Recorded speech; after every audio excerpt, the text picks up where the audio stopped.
তো প্রশ্নটা হচ্ছে এই যে এইরকম কত শাসক, প্রধানমন্ত্রী, রাষ্ট্রপতি, কত স্পিকার, কত মন্ত্রী ইতিহাসের অতলে হারিয়ে গিয়েছে। আমি যশোর থেকে আসছি, সাতক্ষীরা থেকে, খুলনা থেকে। সেখানে বাংলার যদি দুজন হিন্দু মহানায়ক বলা হয়, একজন হচ্ছে শশাঙ্ক, আরেকজন হচ্ছে মহারাজ প্রতাপাদিত্য। যে মহারাজ প্রতাপাদিত্য 51 মাতৃপীঠের অন্যতম মাতা যশোরেশ্বরীকে নিজের ইষ্ট দেবী রূপে জানতেন। সেখানের ধামের রক্ষক ক্ষেত্রপাল যিনি ভৈরব, সেই ভৈরব মন্দির আজকে বিদীর্ণ।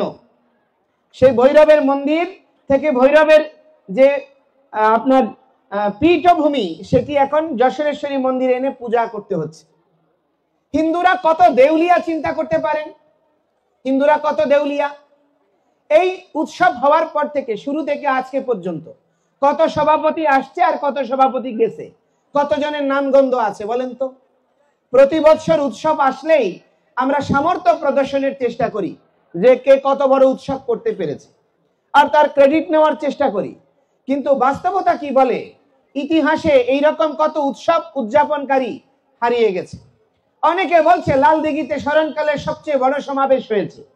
এইরকম অতীতেও কত সমাবেশ হয়তো হয়েছে, তা হিস্ট্রি মনে রাখেনি, মানুষ মনে রাখেনি, ভবিষ্যতে এগুলো মনে রাখবে না। কারণ আমরা অকৃতজ্ঞ জাতি, আমরা আমাদের পূর্বজদেরকে স্মরণ করতে জানি না। বাংলাদেশ স্বাধীন হওয়ার পরেও এই 50 বছর অতিক্রান্ত হলো, এই দুর্ভাগা বাঙালি জাতি তার ইতিহাসকে মূল্যায়ন করতে জানিনি। ইতিহাসের যত মহানায়করা আছে তাদের মর্যাদা কি হবে সেটা এই জাতি এখনো চিহ্নিত করতে পারেনি। আজকে দেখুন, ছাত্র জনতার অভ্যুত্থান হয়েছে, সেই অভ্যুত্থানে কত মানুষ হতাহত হয়েছে। যারা আহত হয়েছে তাদের রাস্তায় দাঁড়িয়ে আন্দোলন করতে হচ্ছে চিকিৎসা পাওয়ার জন্য। 3 মাস হয়ে গেল। তো যাদের আত্মত্যাগের বলিদানে আজকে যারা ক্ষমতায় আছে, তারা এই 3 মাস ধরে সিদ্ধান্তেই পৌঁছাতে পারেনি তাদেরকে দেশে ট্রিটমেন্ট করবে না বিদেশে। তো আমাদের কথা কি মনে রাখবে বলুন তো? যারা তাদের আন্দোলনের অংশীদার, তাদেরকেই মনে রাখতে পারেনি, আমাদের কথা কি মনে রাখবে? হিন্দু নেতারা সরকারের সঙ্গে বসছে আর আসছে, আশ্বাস প্রশ্বাসে ঝুলছে। বিগত সরকার তার 2টো নির্বাচনী ইস্তেহারে সংখ্যালঘু মন্ত্রণালয়, সংখ্যালঘু কমিশনের কথা বলেছে, কিন্তু বাস্তবে তারা রূপায়ণ করেনি। এবং বিগত 50 বছরে স্বাধীনতা শব্দটি সনাতনীদের কপালে জুটেনি। এই দেশ স্বাধীন হয়েছে, আপনারা হয়তো অনেকে জানেন না, একটা বই আছে দাস পার্টির খোঁজে, এটা বাতিঘরে গেলেও পাবেন।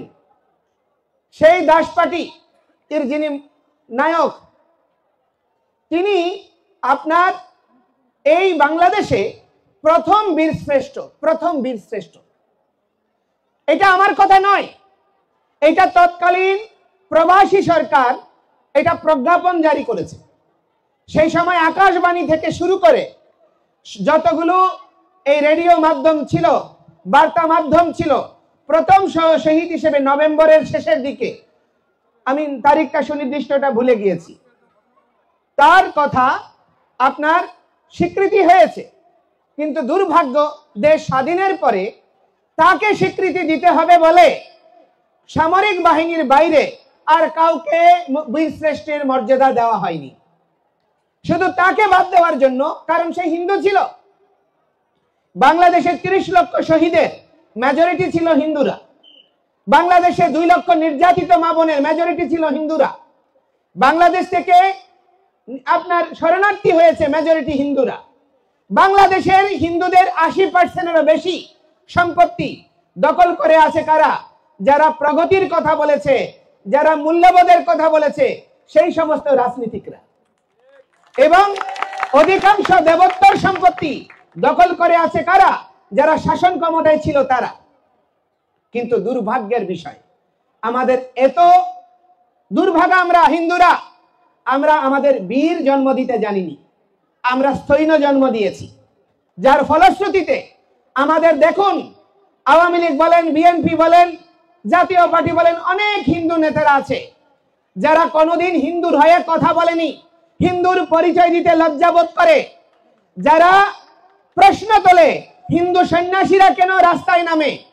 আরে ভাই, আজকে তোমার যে পূর্বজ যারা তোমাকে জন্ম দিয়েছে, কশ্যপ মুনি, ভরদ্রাজ মুনি, গৌতম মুনি, পরাশর মুনি, তারা সন্ন্যাসী ছিল, আর তারা আত্মত্যাগী পরমহংস ছিল, তারা ঋষি ছিল, তাদের প্রভাবে তোমার জন্ম হয়েছে।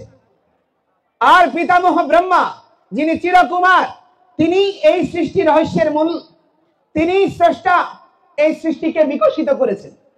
আর ভগবান শ্রী রামচন্দ্র যে রাম রাজত্বের প্রবক্তা, তার গুরুদেব বশিষ্ঠ আপনার এই শ্রীরামকে রাম রাজত্বের সংজ্ঞা দিয়েছে, প্রজা মনোরঞ্জনা ইতি রাজন। আজকে প্রজার কথা কে শোনে? মানুষের পেটে ভাত আছে কি নেই, বাজারে ক্রয় ক্ষমতা আছে কি নাই, এইগুলোকে এখন রাজারা বিচার করে। রাজাদের সুরক্ষার জন্য সর্বোচ্চ সিকিউরিটি, কিন্তু রোগী রাস্তায় তার সিকিউরিটির জন্য মরল কি বাঁচলো সেটা কোনো রাজারা দেখে না। ক্ষমতায় যাওয়ার আগে মানুষের কথা বলে, ক্ষমতায় যাওয়ার আগে মানুষের দুয়ারে যায়, কিন্তু ক্ষমতায় গেলে আর মানুষকেই চেনে না। এটাই হলো রাজার বাস্তবতা। ঠিক বলছি না ভুল বলছি? আপনি দেখুন এই পরিস্থিতি ক্রমশ সাধারণ মানুষের সংখ্যাগরিষ্ঠ জাতির জন্য নয়, আমরা সংখ্যালঘু হলে কি অবস্থা। আমি যখন বিএনপি কার্যালয়ে গিয়েছিলাম বিজয়া দশমীর প্রোগ্রামে, আমাদের তথাকথিত কিছু হিন্দু নেতারা বলছেন যে বাংলাদেশে তেমন কিছু হয়নি, হয়েছে রাজনৈতিক।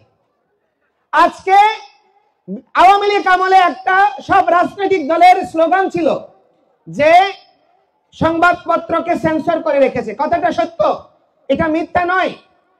সেই সময় একটা মাত্র পত্রিকা ব্যতিক্রম ছিল, ঘাড় তেড়া ছিল, সেটা ছিল প্রথম আলো। সেই জন্য সবাই তাকে প্রশংসা করেছে। কিন্তু আজকে যখন সরকার পরিবর্তন হলো, দেখা যায় যেখানে সমাবেশ হবে সেখানে আপনার নেট স্লো করে দেওয়া হচ্ছে, পত্রিকাগুলোতে টেলিভিশনে সেন্সর আরোপ করা হচ্ছে। আপনি দেখুন অঘোষিত সেন্সর, আপনি আমাদের তথ্যগুলো তুলে ধরছে না।